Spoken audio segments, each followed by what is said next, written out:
It was midday when Spike went into the kitchen. He was wearing purple overalls that just stopped above his knees.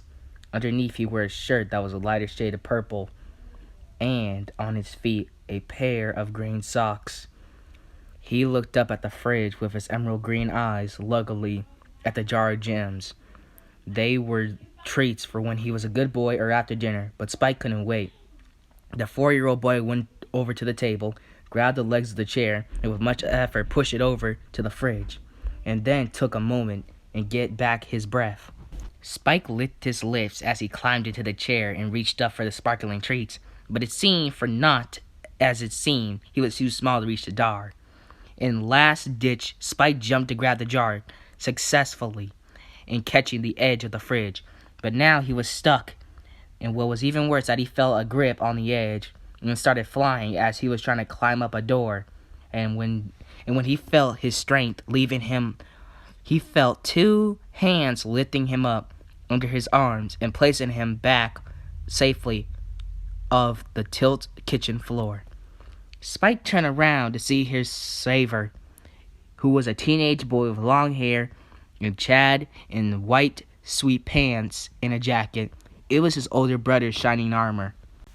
"Spike, that was really dangerous," Shining scolded lightly as he put the chair back into place. I want a gem! "First of all, it's can I have a gem? And secondly, no, you can't," Shining said firmly, while having a fight on a smile on his face. "Twilight, Mom, and Dad will be home soon, and we'll be having dinner, and then you can have one." But I want a gem now! "I'm sorry, Spike, but the answer is still no," Shining frowned. Just one? "Nope." Have one! Just one to nibble on? "Spike!" Shining's patience were starting to worn thin. "If you keep this up, then you're not going to get any." Spike's eyes started to well up with crocodile tears when Shining crossed his arms when he wasn't trying to buy it. The boy took a deep breath and... Shining gulped. I want a gem! I want a gem! Shining, who had been left his ears ringing, he plugged his ear holes with his fingers and yelled as loud as he could, "Enough!" Spike may have been loud, but Shining was even louder, and the green-haired brat clumped his mouth and shut in a heartbeat, and looking up at the glassy blue eyes, glaring down to him, he realized that he'd gone too far and now he was in big trouble. After the moment, Spike spun on his heels and made a run for it, only for a pair of strong hands to haul him into the air. "You, young dragon, had earned yourself a good sound spanking," Shining steadied. And after moments of struggling, Spike had found himself suspended by the wrist of the crook over his brother's arm. Spike turned his head to look at his big brother with his green eyes. I love you!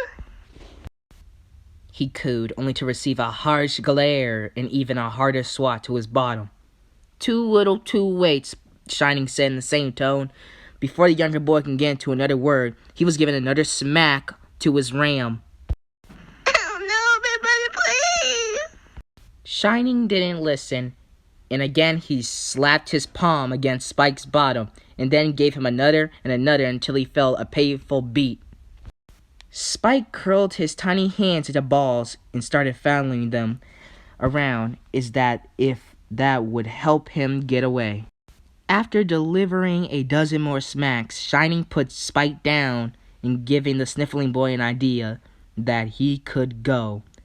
But before he can take one step, the blue-haired teen grabbed his arm and started undoing the straps of his overalls. No. "Yes, Spike, you were a naughty boy throwing a tantrum like that, so this spanking is going to end on your bare bottom," Shining scolded, pulling down his overalls to his ankles and exposing his green diaper.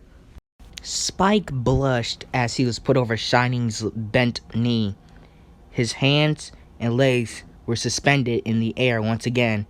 Shining didn't like to do this, but since everyone else was out, he didn't see any other option, so hardening his heart, he raised his hand down on Spike's diaper, behind, making it Spike crunch began to blubber and squeal as snarch. his face became drenched in tears and snot. Shining stood him up and started to untap his diaper and unfolded it where it was. It joined his overalls at his ankles. Last 10, Spike, Shining said, pulling Spike close to his chest, or raised his hand and slapped it against Spike's bare bottom, making him scream with each one.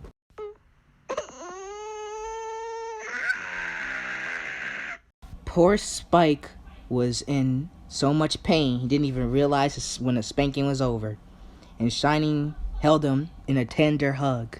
"Shh, little brother, it's over now," Shining smooths, rubbing his back. After about 5 minutes, Spike calmed down and fell asleep in Shining's arms. The older boy smiled and fixed Spike's clothes and carried him to the living room, where he laid on the couch and rested Spike on his chest with one hand on the back and the other on his emerald hair. And they stayed like this until twilight and their parents come home. The end.